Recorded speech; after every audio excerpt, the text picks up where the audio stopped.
இன்றைய முக்கிய நிகழ்வுகள். பாஜகவை சேர்ந்தவருக்கு சபாநாயகர் பதவி. பாஜக மேலிட பொறுப்பாளர் நிர்மல் குமார் சுரானா உறுதி.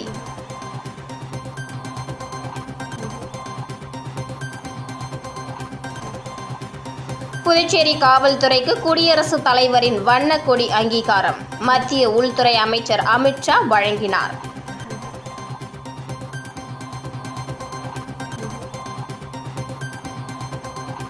எண்பதாவது சுதந்திர தினத்தையொட்டி தேசிய கொடி பேரணி. 1000க்கும் மேற்பட்ட மாணவர்கள், இளைஞர்கள் பங்கேற்பு.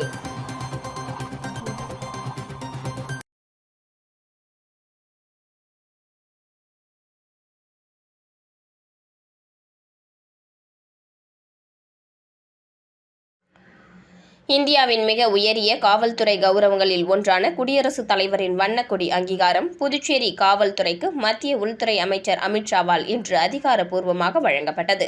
பிரதமர் நரேந்திர மோடியின் சார்பில் புதுச்சேரி அரசின் வளர்ச்சிக்கும் காவல்துறையை மேலும் வலுப்படுத்துவதற்கும் மத்திய அரசு தொடர்ந்து தோளோடு தோள் நின்று செயல்படும் என்று அமித் ஷா உறுதியளித்தார். குடியரசுத் தலைவரின் வண்ணக்கொடி அங்கீகாரம் என்பது இந்தியாவின் முப்படைகள், துணை ராணுவ படைகள் மற்றும் மாநில காவல்துறைகள் நீண்ட காலமாக ஆற்றிய சிறப்பான சேவை, அர்ப்பணிப்பு மற்றும் ஒழுக்கத்தை பாராட்டி வழங்கப்படும் மிக உயரிய கௌரவமாகும். நிஷான் என்று அழைக்கப்படும் இந்த அங்கீகாரம் நாட்டின் தலைசிறந்த பாதுகாப்பு படைகளுக்கு மட்டுமே வழங்கப்படுகிறது. புதுச்சேரி காவல்துறையின் சிறப்பான சேவையை பாராட்டி கடந்த மார்ச் மாதம் குடியரசுத் தலைவர் திரௌபதி முர்மு இந்த அங்கீகாரத்தை அறிவித்திருந்தார். இந்த நிலையில் புதுச்சேரி கோரிமேடு காவலர் மைதானத்தில் இன்று நடைபெற்ற வண்ணக்கொடி அங்கீகார விழாவில் மத்திய உள்துறை அமைச்சர் அமித் ஷா சிறப்பு விருந்தினராக கலந்து கொண்டார். விழா தொடக்கத்தில் குடியரசுத் தலைவரின் வண்ண கொடிக்கு இந்து, முஸ்லிம், கிறிஸ்தவம் மற்றும் சீக்கிய மத குருமார்கள் சிறப்பு பிரார்த்தனை நடத்தினர். அதனைத் தொடர்ந்து காவல்துறையினரின் அணிவகுப்பு மரியாதையை ஏற்றுக்கொண்ட அமித் ஷா குடியரசுத் தலைவரின் வண்ணக்கொடி அங்கீகாரத்தை புதுச்சேரி காவல்துறை இயக்குநர் ஷாலினி சிங்கிடம் அதிகாரப்பூர்வமாக வழங்கினார். மேலும் புதுச்சேரியில் அமைக்கப்பட்டுள்ள 2வது இந்திய ரிசர்வ் பட்டாலியன் பிரிவை தொடங்கி வைத்ததுடன் காவல்துறையினரின் அணிவகுப்பு மற்றும் சாகச நிகழ்ச்சிகளையும் பார்வையிட்டார். சர்தார் வல்லபாய் பட்டேலின் 150வது பிறந்த ஆண்டு விழாவை முன்னிட்டு அமைக்கப்பட்டிருந்த தேசிய ஒருமைப்பாட்டு கண்காட்சியையும் பார்வையிட்டார். இந்த நிகழ்ச்சியில் துணைநிலை ஆளுநர் கைலாஷ்நாதன், முதலமைச்சர் ரங்கசாமி, அமைச்சர்கள், சட்டமன்ற உறுப்பினர்கள், தலைமை செயலர், காவல்துறை உயர் அதிகாரிகள் மற்றும் ஏராளமான காவல்துறையினர் கலந்து கொண்டனர். விழாவில் பேசிய முதலமைச்சர் ரங்கசாமி, குடியரசுத் தலைவரின் வண்ணக் கொடி விருது கிடைத்தது புதுச்சேரி காவல்துறைக்கு கிடைத்த மிகப்பெரிய பெருமையும் வெற்றியும் ஆகும் என்றார். சிறிய மாநிலமாக இருந்தாலும் புதுச்சேரி சிறந்த மாநிலமாக திகழ்கிறது என்றும், ஆண்டுதோறும் சுற்றுலா பயணிகளின் வருகை அதிகரித்து வருவதற்கு காவல்துறையினர் உருவாக்கியுள்ள அமைதியான, பாதுகாப்பான சூழலே முக்கிய காரணம் என்றும் தெரிவித்தார். காவல்துறையினரின் கடமை உணர்வு, தைரியம், ஒழுக்கம் மற்றும் நேர்மையான சேவைக்கு கிடைத்த அங்கீகாரமே இந்த விருது என்றும், இந்த அரசு பொறுப்பேற்ற பிறகு காவல்துறையின் குறைகள் களையப்பட்டு மன அழுத்தமின்றி பணியாற்றும் சூழல் உருவாக்கப்பட்டுள்ளதாகவும் கூறினார். காலி பணியிடங்கள் நிரப்பப்பட்டு காவல்துறை வலுப்படுத்தப்பட்டுள்ளதாகவும், புதிய தொழில்நுட்பங்களை பயன்படுத்தி குறைகளை தடுப்பதிலும் குற்றவாளிகளுக்கு தண்டனை பெற்று தருவதிலும் புதுச்சேரி காவல்துறை முன்னணியில் இருப்பது பெருமைக்குரியது என்றும் தெரிவித்தார். மேலும் காவல்துறையை மேலும் வலுப்படுத்த மத்திய அரசு தொடர்ந்து ஒத்துழைப்பு வழங்கி வருவதாகவும், பிரதமர் நரேந்திர மோடி மற்றும் மத்திய உள்துறை அமைச்சர் அமித் ஷாவுக்கு தனது நன்றியை தெரிவித்துக் கொண்டார். பின்னர் பேசிய மத்திய உள்துறை அமைச்சர் அமித் ஷா, புதுச்சேரி கலாச்சாரம், பாரம்பரியம் மற்றும் ஆன்மீக பாரம்பரியத்தில் சிறப்பிடம் பெற்ற மாநிலம் என்றும், மகரிஷி, அன்னை, ஸ்ரீ அரவிந்தர் மற்றும் மகாகவி சுப்பிரமணிய பாரதியாரின் பங்களிப்பால் நாடு முழுவதும் தனித்துவமான அடையாளம் பெற்றுள்ளதாகவும் கூறினார்.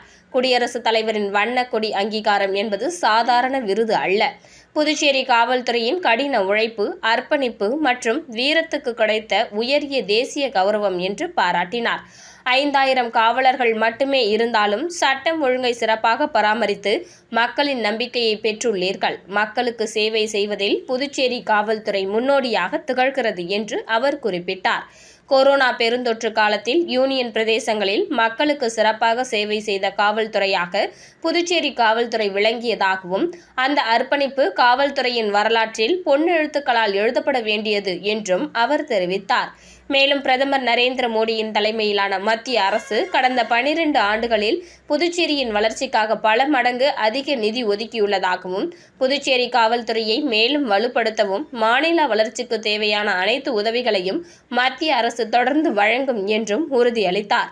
இதனிடையே மத்திய உள்துறை அமைச்சர் பங்கேற்ற குடியரசுத் தலைவரின் வண்ணக்கொடி அங்கீகாரம் வழங்கும் விழாவில் வெயிலின் தாக்கம் காரணமாக அணிவகுப்பில் நின்று கொண்டிருந்த 4 காவலர்களுக்கு மயக்கம் ஏற்பட்டு மயங்கி விழுந்ததால் விழாவில் சிறிது நேரம் பரபரப்பு ஏற்பட்டது.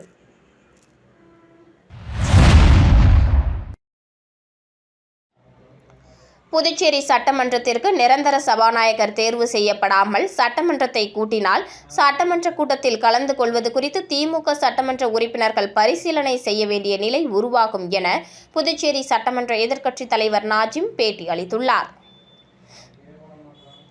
புதுச்சேரி மாநிலத்தில் சட்டமன்ற தேர்தல் முடிந்து 90 நாட்கள் ஆகியும் இதுவரை நிரந்தர சபாநாயகர் தேர்வு செய்யப்படாமல் உள்ளதால் எதிர்க்கட்சியினர் உடனடியாக சட்டப்பேரவைக்கு நிரந்தர சபாநாயகர் தேர்வு செய்ய வேண்டும் என்று கோரிக்கை வைத்து வருகின்ற நிலையில் நிரந்தர சபாநாயகர் இல்லாமல் வருகின்ற 24ஆம் தேதி புதுச்சேரி மாநில சட்டப்பேரவை கூட உள்ளதாக தற்காலிக சபாநாயகர் தெரிவித்துள்ளார்.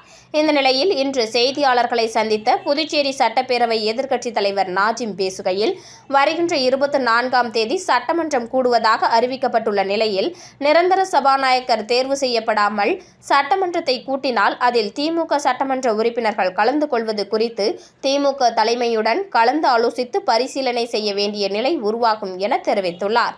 மேலும் நிரந்தர சபாநாயகர் இன்றி சட்டமன்றத்தை கூட்டுவது தவறு என்றும் அவர் கருத்து தெரிவித்துள்ளார். மத்திய உள்துறை அமைச்சர் அமித்ஷா பங்கேற்ற காவல்துறை நிகழ்வு அணிவகுப்பில் பங்கேற்ற காவல்துறை வீரர்கள் வரிசையாக மயங்கி விழுந்தது சலசலப்பை ஏற்படுத்தியது. புதுச்சேரி கோரிமேடு மைதானத்தில் புதுச்சேரி காவல்துறைக்கு குடியரசுத் தலைவரின் வண்ணக்கொடி அங்கீகாரம் வழங்கும் நிகழ்வு நடைபெற்றது. நிகழ்வில் மத்திய உள்துறை அமைச்சர் அமித்ஷா கலந்து கொண்டு புதுச்சேரி காவல்துறைக்கு வண்ணக்கொடி அங்கீகாரம் வழங்கினார். இந்த நிகழ்ச்சியில் புதுச்சேரி காவல்துறையின் பல்வேறு பிரிவினரின் அணிவகுப்பு மற்றும் சாகச நிகழ்ச்சிகள் நடைபெற்றது. இந்த நிகழ்ச்சிக்காக காலை 5 மணிக்கு காவல்துறை வீரர்கள் வந்த நிலையில் அமித்ஷா 8:30 மணிக்கு தான் வருகை தந்தார். மேலும் அவர் காவல்துறையினரின் அணிவகுப்பு மரியாதையை ஏற்றுக்கொண்டார். இந்த நிலையில் புதுச்சேரியில் இன்று காலை 8 மணி முதல் சுமார் 30 டிகிரி செல்சியஸ் அளவிற்கு வெப்பநிலை பதிவானது. இதனால் வெறும் வயிற்றோடு அதிக வெப்பநிலை தாங்க முடியாமல் காவல்துறையினர் வரிசையாக விழுந்தனர். குறிப்பாக அமித்ஷா மேடையில் பேசும்போது 4 காவலர்கள் மயங்கி விழுந்த நிலையில் அவர்களை மீட்புக்காக ஸ்ட்ரெச்சர் மூலம் தூக்கி சென்றனர். அணிவகுப்பில் நின்றிருந்த காவல்துறையினர் மயங்கி விழுந்தபோது அதை பார்வையாளர் மாடத்தில் இருந்து பார்த்த காவல்துறையினரின் குடும்பத்தினர் பொதுமக்களிடையே சலசலப்பு ஏற்பட்டது. மயங்கி விழுந்த காவல்துறையினருக்கு முதலுதவி சிகிச்சை அளிக்கப்பட்டுள்ளதாக புதுச்சேரி காவல்துறை சார்பில் விளக்கம் அளிக்கப்பட்டுள்ளது. புதுச்சேரி சபாநாயகர் பதவி பாஜகவை சேர்ந்தவரை நியமிக்க வலியுறுத்துவோம். பாஜக மேலிட பொறுப்பாளர் நிர்மல்குமார் சுரானா திட்டவட்டம். புதுச்சேரியில் பாஜகவின் வளர்ச்சி மற்றும் மாநிலத்தின் வளர்ச்சிக்கான திட்டங்கள் குறித்து மத்திய உள்துறை அமைச்சர் அமித்ஷாவுடன் ஆலோசனை நடத்தப்பட உள்ளதாக பாஜக புதுச்சேரி மாநில மேலிட பொறுப்பாளர் நிர்மல்குமார் சுரானா தெரிவித்தார். புதுச்சேரியில் தற்போது தற்காலிக சபாநாயகராக அன்பழகன் செயல்பட்டு வரும் நிலையில் சபாநாயகர் பதவிக்கு பாஜகவை சேர்ந்த ஒருவரை நியமிக்க வேண்டும் என வலியுறுத்த உள்ளதாக அவர் கூறினார். மேலும் புதுச்சேரி பாஜகவின் வளர்ச்சி குறித்தும் மாநிலத்தின் ஒட்டுமொத்த வளர்ச்சிக்கான பல்வேறு திட்டங்கள் குறித்தும் அமித்ஷாவுடன் ஆலோசனை நடத்தப்படும் என தெரிவித்தார். அமித்ஷா டெல்லி சென்றவுடன் புதுச்சேரி மாநிலத்தின் வளர்ச்சிக்கான பல்வேறு திட்டங்கள் தொடர்பான அறிவிப்புகள் வெளியாகும் என்றும் நிர்மல்குமார் சுரானா தெரிவித்தார். சபாநாயகர் பதவியில் பாஜகவை சேர்ந்தவரை நியமிக்க வேண்டும் என வலியுறுத்துவோம் என பாஜக மேலிட பொறுப்பாளர் நிர்மல்குமார் சுரானா திட்டவட்டமாக தெரிவித்தார். புதுச்சேரி குருமாம்பேட் பகுதியில் அமைந்துள்ள ஸ்ரீ யோகமாயா லலிதாம்பிகை ஆலயத்தில் ஸ்ரீ மகா வாராகி அம்பாள் பிரதிஷ்டை செய்யப்பட்டது.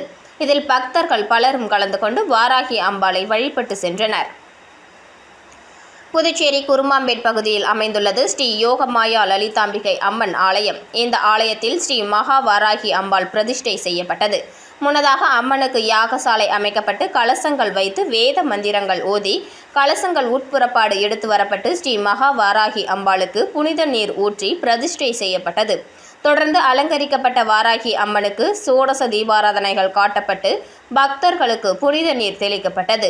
ஸ்ரீ மகா வாராகி அம்பாள் பிரதிஷ்டை நிகழ்ச்சியில் பக்தர்கள் பலரும் கலந்து கொண்டு ஸ்ரீ மகா வாராகி அம்பாளை வழிபட்டு சென்றனர். மேலும் இதற்கான ஏற்பாடுகளை ஆலய நிர்வாகி ஸ்ரீ மகேஸ்வர சாஸ்திரிகள் மற்றும் கோவில் நிர்வாகிகள் செய்திருந்தனர். விளம்பர இடைவேளைக்கு பிறகு செய்திகள் தொடரும். சம்மர் டென்ஷன் எதுக்கு? தனம் சேல் சென்டர் இருக்கு. சம்மர் டென்ஷன் எதுக்கு? தனம்ல ஏசி வாங்கி சம்மரை சில் பண்ணுங்க. தனம் சேல் சென்டர், காமராஜ் சாலை, பாண்டிச்சேரி. செய்திகள் தொடர்கின்றன. இந்திய அளவில் நடைபெறும் 18வது ஈஷா கிராமோற்சவம் கைப்பந்து போட்டியை புதுச்சேரி கூடப்பாக்கம் கிராமத்தில் சட்டமன்ற உறுப்பினர் கார்த்திகேயன் துவக்கி வைத்தார்.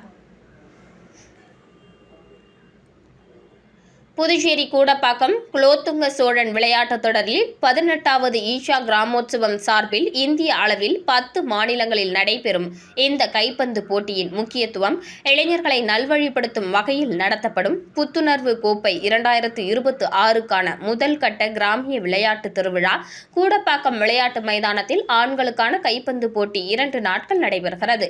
2 நாட்கள் நடைபெறும் இப்போட்டியின் துவக்க விழா இன்று நடைபெற்றது. இந்த போட்டியை சட்டமன்ற உறுப்பினர் கார்த்திகேயன் துவக்கி வைத்தார். இதில் புதுச்சேரி மற்றும் தமிழக அளவில் நடத்தப்படும் இப்போட்டியில் 45 அணிகள் பங்கேற்று தங்களுடைய திறமைகளை வெளிப்படுத்தி விளையாடி வருகின்றனர். இதில் தேர்வாகும் 2 அணிகள் அடுத்த கட்ட போட்டிகளுக்கு தேர்வாகி விளையாடுகிறது. வெற்றி பெறும் அணிகள் கோயம்புத்தூரில் நடைபெறும் இறுதிப் போட்டியில் வெற்றி பெறும் அணிகளுக்கு முதல் பரிசாக 5 லட்சம் வழங்கப்படுகிறது. அந்த வகையில் அந்தந்த அணிகள் அடுத்த கட்டம் நடைபெறும் போட்டிகளுக்கு தயாராகி வருகின்றனர். செப்டம்பர் 4, 5, 6 ஆகிய தேதிகளில் கோவையில் ஈஷா யோகா மையத்தில் நடைபெறும் இறுதிப் போட்டியில் பங்கேற்க தகுதி பெறுவார்கள் என்பது குறிப்பிடத்தக்கது. 2 நாட்கள் நடைபெறும் இப்போட்டியின் பரிசளிப்பு விழா நாளை நடைபெறுகிறது. நிகழ்ச்சிக்கான ஏற்பாடுகளை புதுவை ஈஷா தன்னார்வலர்கள், கூடப்பாக்கம் குலோத்துங்க சோழன் நற்பணி மன்ற விளையாட்டு வீரர்கள் வெகு சிறப்பாக செய்து வருகின்றனர்.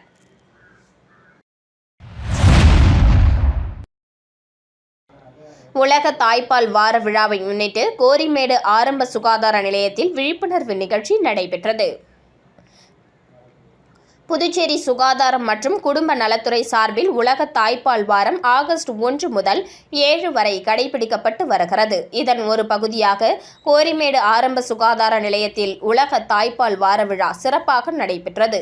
நிகழ்ச்சியில் மருத்துவ அதிகாரிகள், மதர் தெரேசா பள்ளி மாணவர்கள் கலந்து கொண்டு வில்லுப்பாட்டு மூலம் தாய்ப்பாலின் முக்கியத்துவம் குறித்து விழிப்புணர்வு ஏற்படுத்தினர். மேலும் ரோட்டரி கிளப் ஆஃப் ஈவ்ஸ் சார்பில் 35 தாய் சேய் பயனாளிகளுக்கு ஊட்டச்சத்து பொருட்கள் மற்றும் குழந்தைகளுக்கான விளையாட்டு பொருட்கள் வழங்கப்பட்டன. இந்த நிகழ்ச்சியில் ரோட்டரி கிளப் ஆஃப் ஈவ்ஸ் சார்பில் தலைவர் கிளாடின், செயலாளர் கலா, பல்லவி உள்ளிட்டோர் கலந்து கொண்டனர். ஆரம்ப சுகாதார நிலைய ஹோமியோபதி மருத்துவர் டாக்டர் முத்துலட்சுமி பேசுகையில், குழந்தைகளுக்கு தாய்ப்பால் வழங்குவதன் அவசியம், தாய் மற்றும் குழந்தையின் ஆரோக்கியம், குழந்தை பிறந்த 1 மணி நேரத்திற்குள் தாய்ப்பால் கொடுக்க வேண்டியதன் முக்கியத்துவம், முதல் 6 மாதங்கள் தாய்ப்பால் மட்டுமே வழங்க வேண்டியதன் அவசியம் மற்றும் தாய்ப்பால் தானம் குறித்து விரிவாக விளக்கினர். இந்த ஆண்டுக்கான உலக தாய்ப்பால் வாரத்தின் கருப்பொருளான குழந்தையின் நிலையான வாழ்க்கையின் தொடக்கம் தாய்ப்பால் ஊட்டுவதில் உள்ளது, அதை மேலும் வலுப்படுத்துவோம் என்ற தலைப்பை மையமாக கொண்டு விழிப்புணர்வு ஏற்படுத்தப்பட்டது. நிகழ்ச்சிக்கான ஏற்பாடுகளை ANM செவிலியர்கள், ஆஷா பணியாளர்கள், சுகாதார நிலைய ஊழியர்கள், மதர் தெரேசா பள்ளி மாணவர்கள், அங்கன்வாடி பணியாளர்கள் மற்றும் ஆசிரியர்கள் சிறப்பாக செய்திருந்தனர். நிகழ்ச்சியின் நிறைவில் ஆரம்ப சுகாதார நிலைய ஊழியர்கள் சார்பில் ரோட்டரி கிளப் ஆஃப் ஈவ்ஸ் நிர்வாகிகளுக்கு நன்றி தெரிவிக்கப்பட்டது.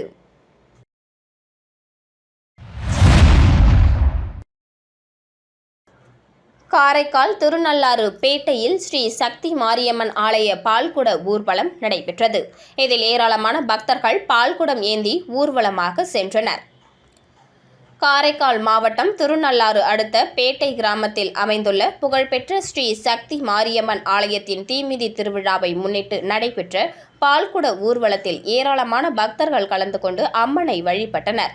திருநள்ளாறு ஸ்ரீ தர்பணேஸ்வரர் சுவாமி தேவஸ்தானத்திற்கு உட்பட்ட அருள்மிகு ஸ்ரீ சக்தி மாரியம்மன் ஆலயத்தில் ஆண்டுதோறும் நடைபெறும் தீமிதி திருவிழா கடந்த 7ஆம் தேதி பூச்செறிதல் உற்சவத்துடன் விமர்சையாக தொடங்கியது. விழாவின் முக்கிய நிகழ்ச்சியில் ஒன்றான பால்குட ஊர்வலம் இன்று நடைபெற்றது. இதனையொட்டி அரசலாற்றங்கரையில் இருந்து ஏராளமான பக்தர்கள் பால்குடம் ஏந்தி புறப்பட்டனர். முக்கிய வீதிகள் வழியாக பக்தி கோஷங்களுடன் ஊர்வலமாக வந்த பக்தர்கள் இறுதியாக ஸ்ரீ சக்தி மாரியம்மன் ஆலயத்தை வந்தடைந்தனர். தொடர்ந்து பக்தர்கள் கொண்டு வந்த பால்குடத்தில் இருந்த பால் மூலம் அம்மனுக்கு சிறப்பு பாலாபிஷேகம் நடைபெற்றது. பின்னர் மகா தீபாராதனை நடைபெற்றது. இதில் ஏராளமான பக்தர்கள் கலந்து கொண்டு அம்மனை தரிசனம் செய்து அருள் பெற்றனர். விழாவின் முக்கிய நிகழ்ச்சியான தீமிதி திருவிழா வரும் 10ஆம் தேதி நடைபெற உள்ளது குறிப்பிடத்தக்கது.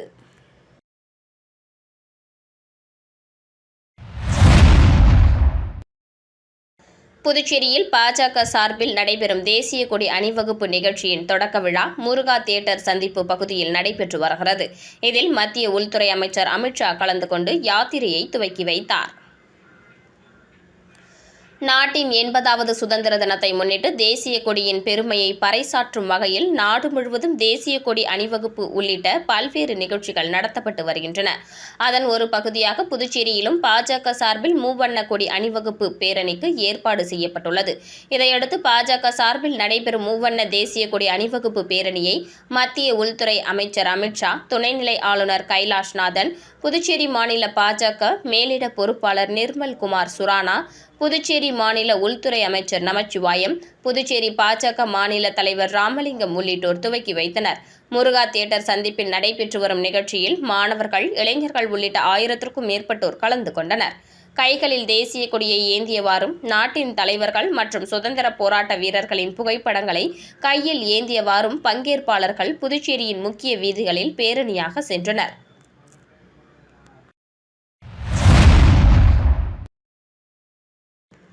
மத்திய அரசின் இளைஞர் மற்றும் விளையாட்டுத்துறையின் அங்கீகாரம் பெற்ற கூடோ ஃபெடரேஷன் ஆஃப் இந்தியா என்ற அகில இந்திய விளையாட்டு ஃபெடரேஷன் 17வது அகில இந்திய கூடோ தற்காப்பு கலை போட்டிகளை வரும் நவம்பர் மாதம் 12ஆம் தேதி முதல் 19ஆம் தேதி வரை குஜராத் மாநிலம் சூரத்தில் நடத்தவுள்ளது. அந்த போட்டிகளில் கலந்து கொள்ளும் புதுவை அணி வீரர்களை இன்று புதுவை மாநில கூடோ தற்காப்பு கலை சங்க அலுவலகத்தில் தேர்வு செய்தது. மேலும் சிறப்பாக பங்கு பெற்ற வீரர் வீராங்கனைகளுக்கு பெல்ட் மற்றும் சான்றிதழ்கள் வழங்கப்பட்டன. நிகழ்ச்சிக்கு புதுவை மாநில கூடோ தற்காப்பு கலை சங்க பொதுச் செயலாளர் சந்தோஷ்குமார் தலைமை தாங்கினார். மூத்த பயிற்சியாளர் மூர்த்தி, நிர்வாகிகள் செல்வம், பாலச்சந்தர், செந்தில்வேல் ஆகியோர் முன்னிலை வகித்தனர். புதுவை மாநில கூடோ சங்க தலைவர் வளவன் சிறப்பு விருந்தினராக கலந்து கொண்டு வீரர் மற்றும் வீராங்கனைகளுக்கு சான்றிதழ்கள் வழங்கி வாழ்த்தி பேசினர்.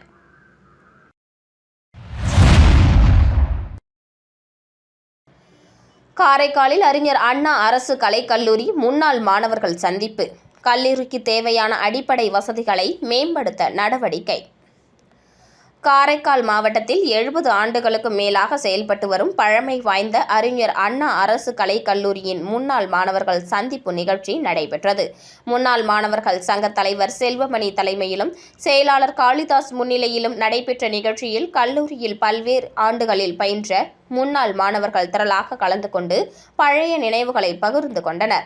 துணை மாவட்ட ஆட்சியர், கல்லூரி பேராசிரியர்கள், ஆசிரியர்கள், அரசு ஊழியர்கள், அரசியல் பிரமுகர்கள், தொழிலதிபர்கள் உள்ளிட்ட பல்வேறு துறைகளைச் சேர்ந்த முன்னாள் மாணவர்கள் ஒன்றிணைந்து கலந்துரையாடினர்.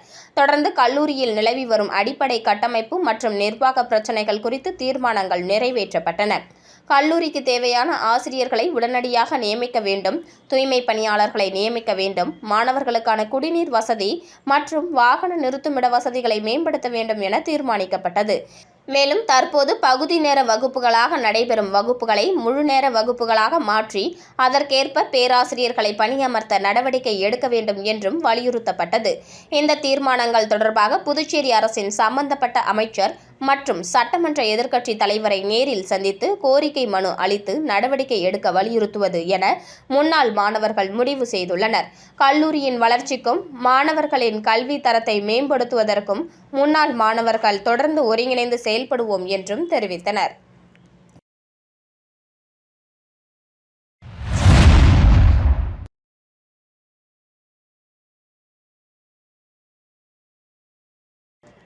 கிறிஸ்துவ கலை மற்றும் அறிவியல் கல்லூரியில் மாபெரும் இரத்த தான முகாம் நடைபெற்றது.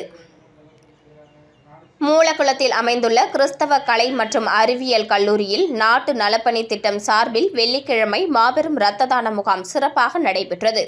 முகாமிற்கு கல்லூரி முதல்வர் டாக்டர் அன்பழகன் தலைமை தாங்கி மாணவர்களிடம் இரத்த தானத்தின் அவசியம் குறித்து விழிப்புணர்வு ஏற்படுத்தும் வகையில் அறிவுரையாற்றினார். தைலாபுரம் அரசு ஆரம்ப சுகாதார நிலையத்தின் தலைமை மருத்துவர் டாக்டர் ஜெயபிரகாஷ், டாக்டர் சுப்புலட்சுமி மற்றும் முகாம் ஒருங்கிணைப்பாளர் தெய்வானை ஆகியோர் தலைமையில் 15 பேர் கொண்ட மருத்துவ குழுவினர் கல்லூரிக்கு வருகை தந்து இரத்த தான முகாமை நடத்தினர். இந்த முகாமில் 68க்கும் மேற்பட்ட மாணவ மாணவிகள் உற்சாகமாக பங்கேற்றனர். அவர்களில் 41 பேர் தன்னார்வத்துடன் இரத்த தானம் செய்து மனிதநேய பணியில் தங்களது பங்களிப்பை வழங்கினர். முகாமை நாட்டு நலப்பணி திட்ட அலுவலர்களான டாக்டர் சீனிவாசன், செல்வி செவ்வந்தி மற்றும் உடற்கல்வி இயக்குனர் அங்காளன் ஆகியோர் ஒருங்கிணைந்து சிறப்பாக நடத்தினர். முகாமின் நிறைவில் இரத்த தானம் செய்த மாணவர்களுக்கு மருத்துவ குழுவினர் பாராட்டுகளை தெரிவித்ததுடன் சமூக நலனில் தொடர்ந்து பங்கேற்குமாறு ஊக்கமளித்தனர். இதனுடன் மாணவர்கள், நாட்டு நலப்பணி திட்ட அலுவலர்கள் மற்றும் கல்லூரி நிர்வாகத்தினருக்கு சான்றிதழ்கள் வழங்கப்பட்டன.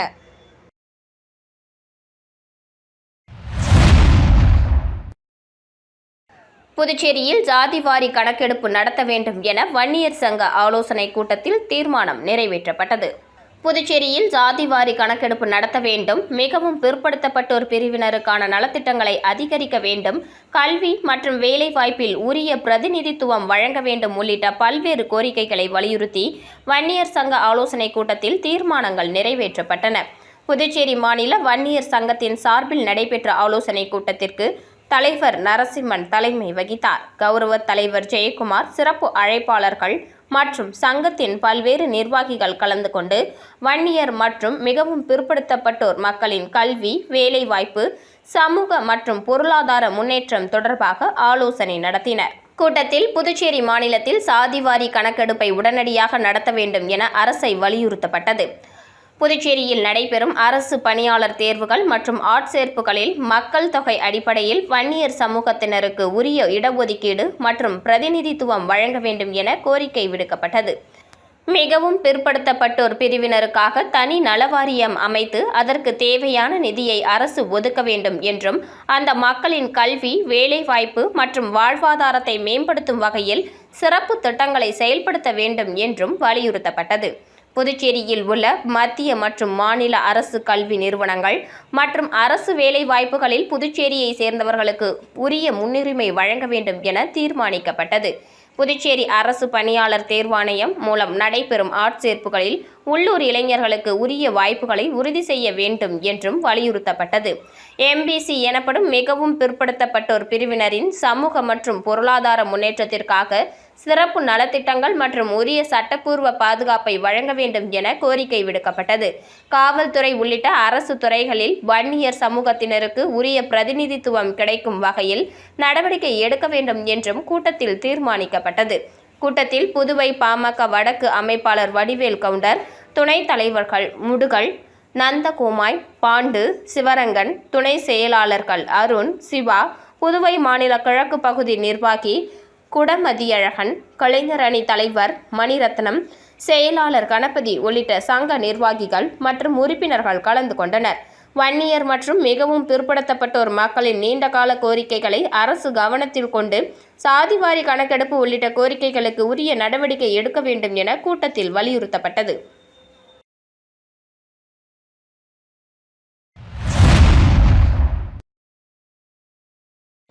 வானூர் அரசு கலை மற்றும் அறிவியல் கல்லூரியில் 3வது பட்டமளிப்பு விழா நடைபெற்றது.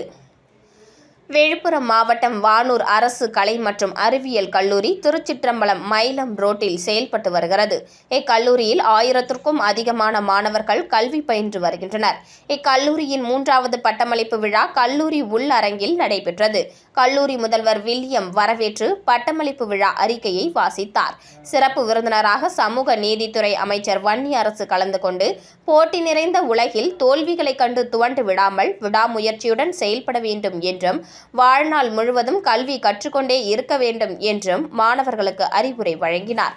விழுப்புரம் மாவட்ட கூடுதல் ஆட்சியர் ஆனந்தகுமார் சிங் கலந்து கொண்டு மாணவர்கள் சிவில் சர்வீஸ் தேர்வுகளை தமிழிலும் எழுதி IAS, IPS உள்ளிட்ட உயர்மட்ட அரசு பணிகளில் சேர்ந்து சாதிக்கலாம் என வாழ்த்தினார். இவ்விழாவில் 2024-25 கல்வியாண்டில் பயின்ற 266 மாணவர்களுக்கு பட்டங்கள் வழங்கப்பட்டன. பல்கலைக்கழக தேர்வில் சிறப்பிடம் பெற்ற 14 மாணவர்களுக்கு பதக்கங்கள் மற்றும் சான்றிதழ்கள் வழங்கப்பட்டன. விழாவின் முடிவில் தமிழ்துறை தலைவர் அருளமுதம் நன்றி கூறினார். நிகழ்ச்சியை தமிழ்துறை உதவி பேராசிரியர் அகஸ்டின் ஜார்ஜ், செல்லம்மாள் மற்றும் ஆங்கிலத்துறை கௌரவ விரிவுரையாளர் தேவி ஆகியோர் தொகுத்து வழங்கினர். மீண்டும் இன்றைய முக்கிய நிகழ்வுகள். பாஜகவை சேர்ந்தவருக்கு சபாநாயகர் பதவி. பாஜக மேலிட பொறுப்பாளர் நிர்மல் குமார் சுரானா உறுதி.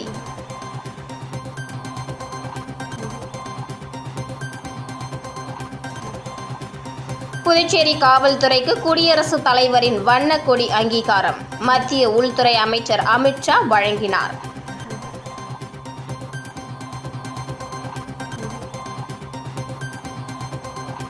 எண்பதாவது சுதந்திர தினத்தையொட்டி தேசிய கொடி பேரணி. 1000க்கும் மேற்பட்ட மாணவர்கள், இளைஞர்கள் பங்கேற்பு.